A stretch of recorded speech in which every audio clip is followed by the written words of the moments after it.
Hello guys, welcome back to my YouTube channel. My name is Raisa. If this is the very first time seeing me here, you are very welcome. Please do, if you do like what you see, endeavor to just stick around by joining the channel. Click on the subscribe button down below and stay tuned for more videos. Turn on your notification bell as well, so whenever I post a video, you are the first to know. And for all those who always come back to watch my videos, thank you so much for always coming back. You guys know the drill. Today's video, let us just leave this intro, is too long, but I just wanted to share how I was able to balance my work and school life, because I don't know, I get a lot of questions about how we're able to work, how we're able to do it, how we're able to do that, how we're able to do that. Honestly, it's just about priorities, setting your priorities right. I know that the reason why I came to this school, to Canada, was to come and study. So every other thing is secondary. That's just the fact. Every other thing is becomes second, you know. I know that I have school, so I'm going to focus on school. At the same time, I have to, like, you know, try to get a job to be able to fend for myself or assist my parents in one way or the other while I am going to school at the same time. So the first thing that helped me was being able to prioritize. And the next thing I'll say is scheduling, having a proper schedule. Although sometimes I do not stick to it, I sometimes had to wing it and just go with the flow. The next thing I'm going to say is that be ready to miss classes. Just know that you're going to miss some classes if you're going to have to work, okay? And then the other thing the fourth point is going to be talking to people, like knowing people around in your class. Make connections, talk to people. Like, there's nothing that even having, you know, especially if you're in engineering. Engineering is about teamwork. So if you work as a group, you're fine. But if you want to isolate yourself and do, I'm alone, no, I don't know anybody, you'll be alone. Because that was what happened to me my first year, when I was claiming I don't know these people, I don't know this one, no, I'm not going to talk to this person, no. Auntie, open your mouth and talk. Like, talk better, open your mouth and speak to people. Even if you don't know them, it is your time to say something. It's your time to say, oh, hi, did you understand this thing? Oh, hi, did you do this assignment? Oh, I'm having trouble doing this, can you help me? Open your mouth. There's nobody will kill you. Even if they don't want to say anything, even if they don't want to tell you the answer, even if they don't want to help you, at least you have asked.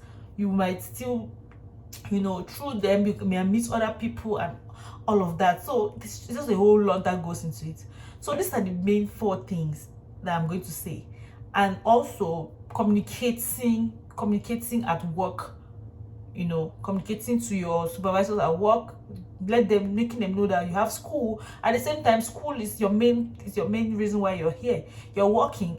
Even though you're working, most managers, supervisors will want to, like, step on you and tell you, oh, you have to come for your shift, oh, you have to do this, you have to do that. But sometimes you have to open your eye and tell them that I have to do this. I have school and I have to work on my school work, you know. And then you don't come to work. Not like you totally don't show up at work, or notify them, let them know, because it just helps to build a good rapport, right? You don't want a situation where you're just like running away from jobs. I know some people did that. I don't want to call names. Some people did that, where they will not, like, notify any managers or tell anybody that this is what's up with them, with their school and stuff, right? They'll just disappear and they'll not just come because they feel like they wouldn't need that job anymore. But at the same time, you might need a reference in the future, and then you're like, oh, I can still go back to my job. But if you burn bridges, you wouldn't be able to go back to them, right? To ask for any reference or recommendation or something like that. But yeah. So what I'm going to say is that when I stepped foot on campus and I knew that, okay, now it sank in that I had to, like, walk, I was just like, okay, now how do I do this? First of all, the classes that you take matter as well. If you take difficult classes, you know that you're going to have to put in much work into that.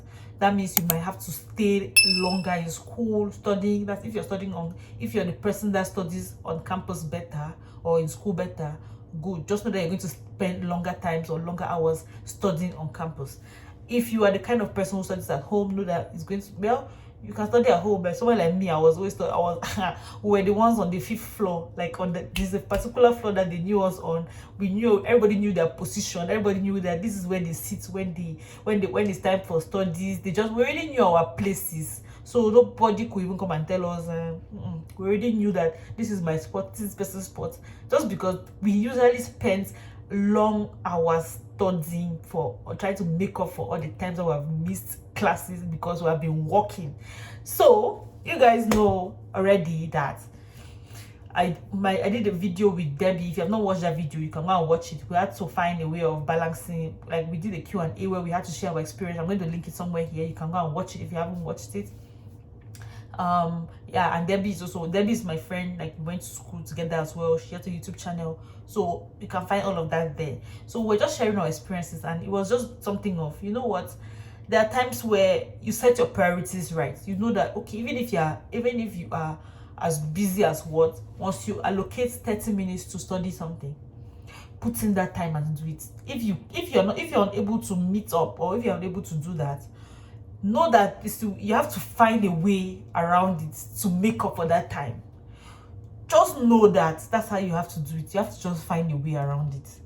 There's no magic in it. There's no magic. If you say, okay, you want to study at this time, fine. At that time you're not feeling too good to study, what are you going to do? You say, okay, you know what, I'm not feeling good now, I'll probably study later.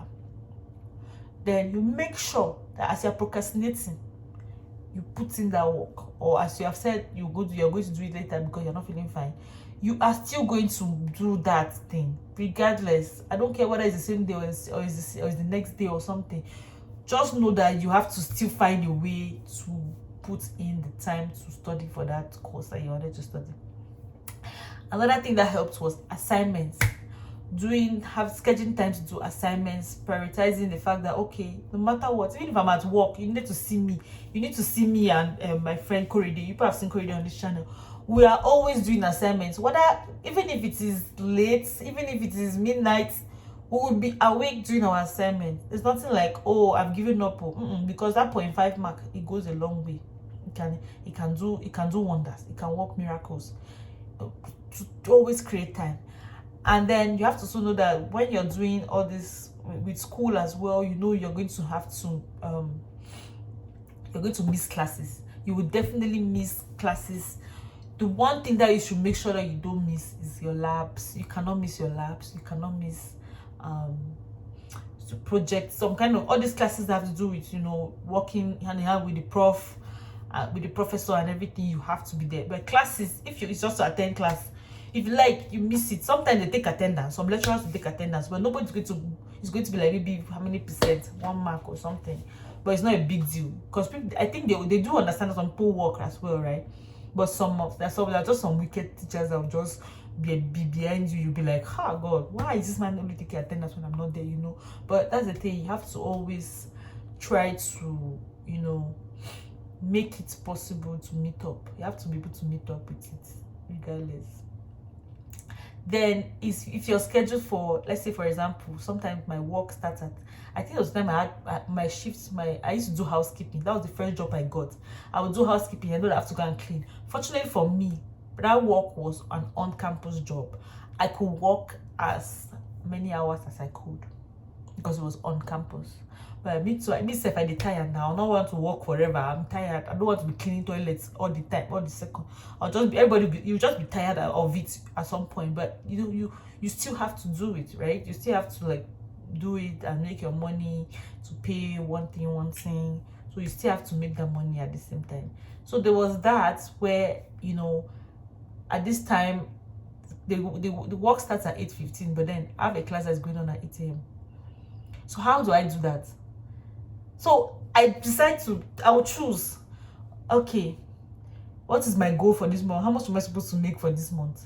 I know that, okay, I've already made maybe $400. My goal was to make $700 for rent. Then, if I notice that I'm still running short of money, I don't have a choice. I have to go to work. I know that I have to miss that class and I have to go to work. But then, another thing I used to do is that I'll tell my supervisor, oh, I have a class at this time, If it's only to go and show face, even when they say there's attendance, if you have somebody in the class too, it's very good to have somebody in the class. If you have somebody in the class, that's good. They can just text you if they're taking attendance, if they're taking anything. Then I'll just show up. I'll just run to class just to go and show up, you know, and collect mark. That's the thing. You're hustling mark from every side, like every place that you can. You're just hustling any mark that you can hustle. So you now run there. If they're taking attendance, yeah, you take attendance. You sit down. Then you can go back to work. You can just tell your manager, oh, you're coming. You want something. There's something going on in class. They understand. When you communicate with them, they understand it. They get the point. You know. I'm sorry, this video is definitely all over the place, but it's just interesting talking about this. So that was one thing. Then there was also a situation where, you know, you have a class at 8:15. At that time, at 8 o'clock, the class is going on. Then they're giving a quiz or something. You're not there. Oh my God, we're always running back and forth. That's because we have somebody in the class. If you have nobody in the class, you see, you just be there. Nobody's going to tell you anything. But when you have somebody, that's why it's good to what? Talk to people in your class. Yeah, if it means that you should just go and sit down by somebody and just talk. The next time they'll be looking for you. They'll be like, oh, you did not come to class today. Oh, are you okay? They'll be checking on you.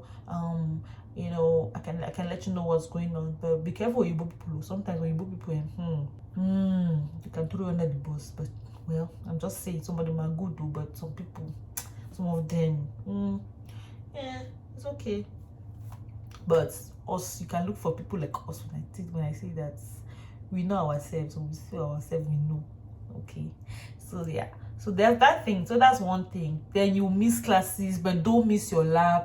Don't miss your seminars. Those ones are important, where they always take some attendances in a certain way, or you need to do your lab for you to get marks. You cannot just go and copy somebody's lab. Impossible. You have zero in that lab. There's nothing like copying from anybody. If you're not in the lab, you've definitely not done it, and they'll give you 0. And labs are always, you need to pass the lab to pass the class. For engineering students, or for any class that has lab, if you're a science student or anything, you must pass the lab to pass the class. So there are no two ways around it. You cannot go and see, you cannot miss any lab. If you miss a lab, you have missed it. And there's no even makeup. You think that they'll organize a separate lab for you alone? Impossible. It's a lie. Except that you're sick and you have to prove with doctor's notes, and then they'll do something to make that up, or they'll have to do something. It's always a long process, so you don't want to go about it that way. Okay. Then communication. That was another thing I said. Like communicating with people, talking to people, know someone who knows someone, because sometimes people have. If there's a midterm coming up, people can meet in groups to discuss what they have studied. You can just meet them. Some of them have past questions that you guys can answer, you know. And sometimes the questions are helpful because you might, you know, see something similar to that in the exam.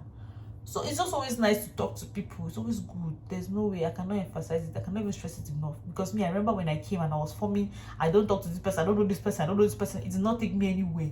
It did not even take me anywhere. And then I was even like, oh, I don't know. I was finding things harder.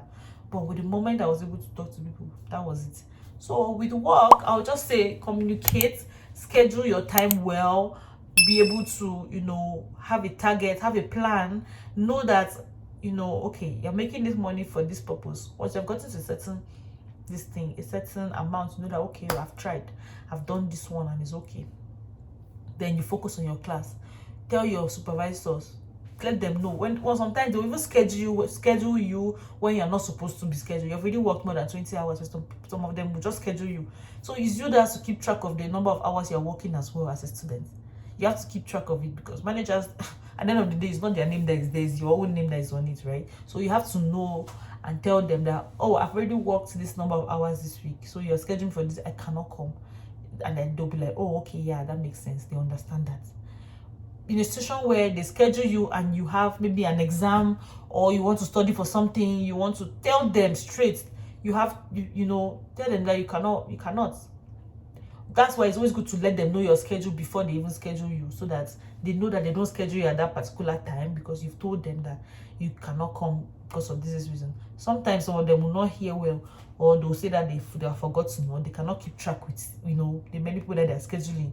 You have to know that, okay, you have to maybe remind them all the time that, oh, you know, you have scheduled for this thing, check your schedule, so that they don't schedule you when they don't schedule you when you're not supposed to be scheduled, and you're forced to come into work when you cannot come in, you know. And sometimes You have to stand your ground. What do you want? Do you want to work, or do you want to go to school? You have to pick one. Sometimes you choose work over school, and sometimes you have to choose school over work. So that's just the way you have to just balance it. Set your priorities, make your schedule work around your schedule, such that you're not putting yourself in jeopardy. You're not putting yourself in a situation where you are losing. You're instead able to, make time for yourself. You study over the weekends. That's when you should even know that you should have that time for yourself, so that you can make up for all the things that you've missed. If you've missed any classes, if you've missed any notes, copy from someone, get somebody's notes, copy the notes, photocopy them, print them out, ask for what you've missed. The good thing about things here is that teachers always tell you, what's up. They'll be following up, they'll be sending emails about stuff, so you're able to keep up. So that's the good thing about stuff here. But sometimes you still need to get the notes if you've missed the class, right? Okay, I guess I've been ranting too much here. I'm still going to do a video on this if I get some of my friends to come, so you guys can have other perspectives of people who have worked and gone to school as well. Let me know if you're interested in that video, and then I will have some people come up to my channel to come and share their experiences while they were in school, or if they are still in school at the moment, and how they are balancing work and school life. Okay, and I hope you guys enjoyed this video. Thank you so much for watching, and I'll see you guys in my next